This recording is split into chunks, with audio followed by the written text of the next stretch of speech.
semuanya, perkenalkan nama saya Abelia Enci Claudia dari kelas 12 IPA 1 absen 1. Jadi dari video kali ini saya akan menjelaskan tentang taktik, strategi, dan perbedaan taktik dan strategi dalam permainan sepak bola. Yang pertama ada taktik. Taktik itu adalah suatu siasat atau akal yang dirancang dan akan dilaksanakan dalam permainan oleh perorangan, kelompok ataupun tim untuk memenangkan suatu pertandingan secara sportif. Menggunakan taktik dalam sepak bola adalah suatu usaha mengembangkan kemampuan berpikir, kreativitas, serta improvisasi untuk menentukan alternatif terbaik untuk memecahkan masalah yang dihadapi dalam suatu pertandingan secara efektif dan efisien guna memperoleh suatu kemenangan. Taktik diterapkan pada saat permainan sedang berlangsung. Menurut Joko Pekik Irianto tahun 2002, jenis-jenis taktik adalah yang pertama ada taktik perorangan, yaitu siasat yang dilakukan seorang atlet. Yang kedua ada taktik beregu, yaitu siasat yang dilakukan beberapa pemain. Yang ketiga ada taktik tim, yaitu siasat yang dilakukan secara kolektif oleh pemain dalam satu tim. Yang keempat ada taktik penyerangan, yaitu usaha memenangkan pertandingan secara ofensif.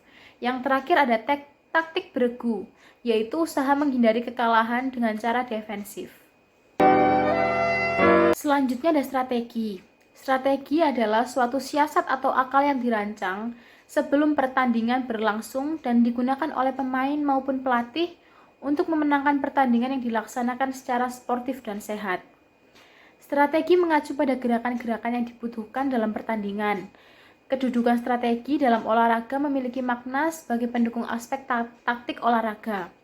Dengan demikian, antara taktik dan strategi memiliki perbedaan, akan tetapi dalam pelaksanaannya keduanya saling berkaitan serta mendukung untuk mencapai tujuan yang sama, yaitu memenangkan pertandingan.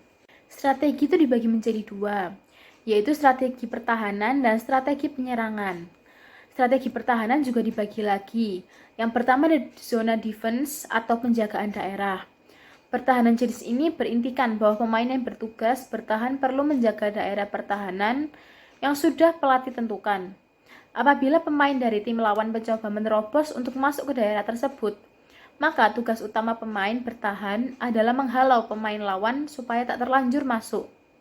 Tetapi tujuan utama tentu tak hanya menghalau si pemain lawan, tapi juga supaya memperkecil kemungkinan pemain lawan mendapatkan operan dari temannya yang kemudian bisa menjadi kesempatan baginya mencetak gol. Yang kedua ada man-to-man marking atau penjagaan satu lawan satu. Man-to-man marking adalah taktik penjagaan satu pemain lawan satu pemain. Prinsipnya sedikit berbeda dengan zone defense, karena tanggung jawab satu pemain adalah untuk menjaga satu pemain juga dari tim lawan.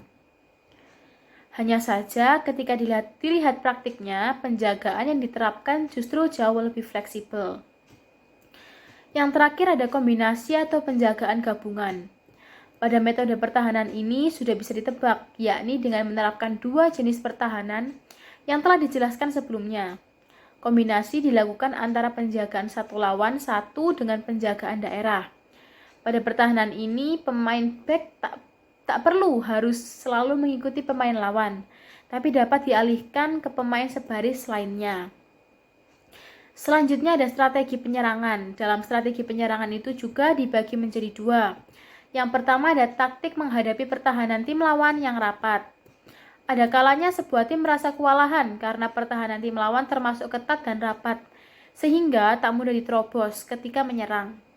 Kekokohan tim lawan jangan sampai membuat stres, karena itu intinya penyerangan yang dilakukan harus berpola pada operan bola panjang secara langsung atau wall pass, supaya pemain lawan bisa terpancing keluar dari barisan pertahanan mereka. Biasanya untuk metode atau taktik memancing barisan pertahanan tim lawan, para pemain sayaplah yang dimanfaatkan. Pemain sayap kanan maupun kiri harus selalu dalam kondisi siap supaya pertahanan dari tim lawan dapat dikacaukan. Ketika pertahanan mereka sudah berantakan, kesempatan untuk menerobos menjadi lebih besar. Yang terakhir, ada taktik mencari ruang kosong. Ada pula strategi penyerangan dengan mencari celah atau ruang kosong untuk dapat menerobos penjagaan kokoh di area tim lawan. Dalam menyerang dengan mencari ruang kosong, tujuan utamanya adalah supaya pemain dapat melakukan operan terobosan ke dalam area lawan dan penyerangan pun berjalan sempurna. Yang terakhir ada perbedaan taktik dan strategi. Yang pertama, taktik itu dikerjakan saat bertanding, sedangkan strategi itu dikerjakan sebelum bertanding. Yang kedua, ada dalam taktik peranan olahragawan itu lebih dominan. Sedangkan dalam strategi, peranan pelatih itu lebih dominan. Yang terakhir itu ada kegiatan berbentuk.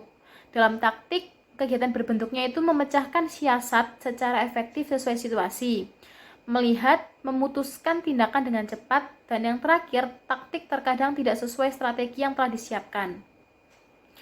Untuk strategi, kegiatan berbentuknya itu yang pertama ada observasi kelemahan dan kelebihan lawan. Yang kedua ada lawan secara efektif dan efisien untuk memantapkan pola dan sistem bermain.